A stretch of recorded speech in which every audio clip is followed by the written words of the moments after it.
Kilogram গাঞ্জা R বুজন পৰিমাণৰ চোৰাই সামগ্ৰীৰ সৈতে গ্ৰেপ্তাৰ লালচান আলী উৰ্ফে বগা।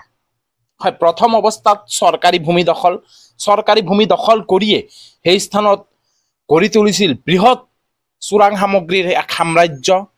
হয়, এখন ডেম স্থাপন কৰিছিল চৰকাৰী ভূমি দখল কৰি, আৰু তাৰ পিছতে সেই ডেমৰ পৰা চলাই গৈছিল চোৰাই সামগ্ৰীৰ লগতে গাঞ্জাৰ ৰমৰমীয়া বেহা।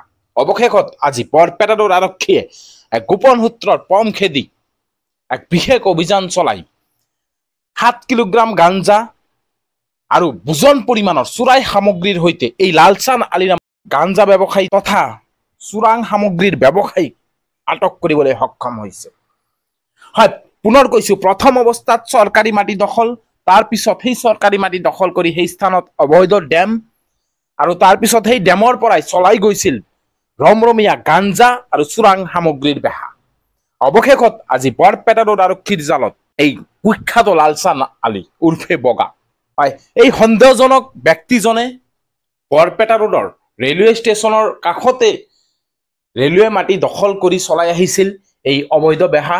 আজি বৰপেটা ৰোড আৰক্ষীয়ে এক গোপন সূত্ৰৰ পম খেদি বুজন পৰিমাণৰ চোৰাই সামগ্ৰী আৰু 7 কিলোগ্ৰাম গাঞ্জাৰ সৈতে এই লালচান আলীক আটক কৰিবলৈ সক্ষম হৈছে।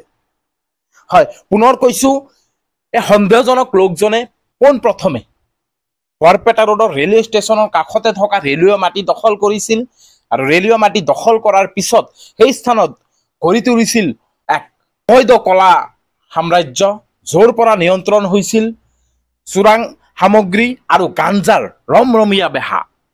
অৱশেষত আজি বৰপেটা ৰোড আৰক্ষীয়ে লালচান আলী উৰ্ফে বগাক গ্ৰেপ্তাৰ কৰিবলৈ সক্ষম হৈছে। এতিয়া পৰৱৰ্তী সময়ত বৰপেটা ৰোড আৰক্ষী তথা বিভাগীয় কৰ্তৃপক্ষই এই লালচান আলীৰ বিৰুদ্ধে কি ধৰণৰ বিহিত ব্যৱস্থা গ্ৰহণ কৰে এয়া লক্ষণীয় হ'ব।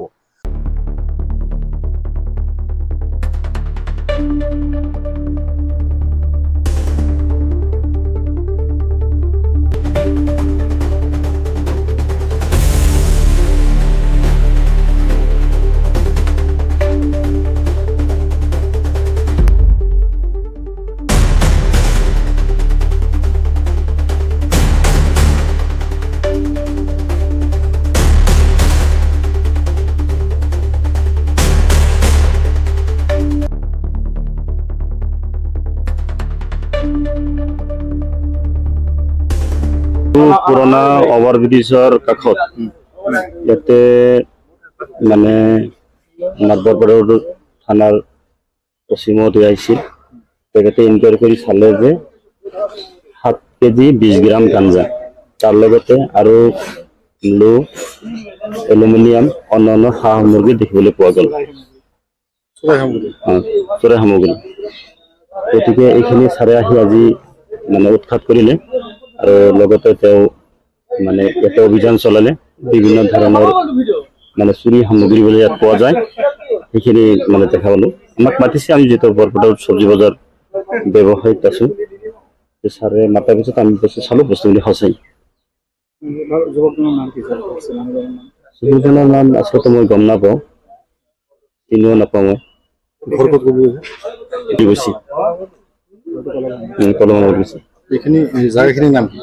জাগাখিনি আচলতে বৰপেটা ৱাৰ্ড নম্বৰ 2 বুলি কৈছে, ময়ো সম্পূৰ্ণ জ্ঞাত নহয়।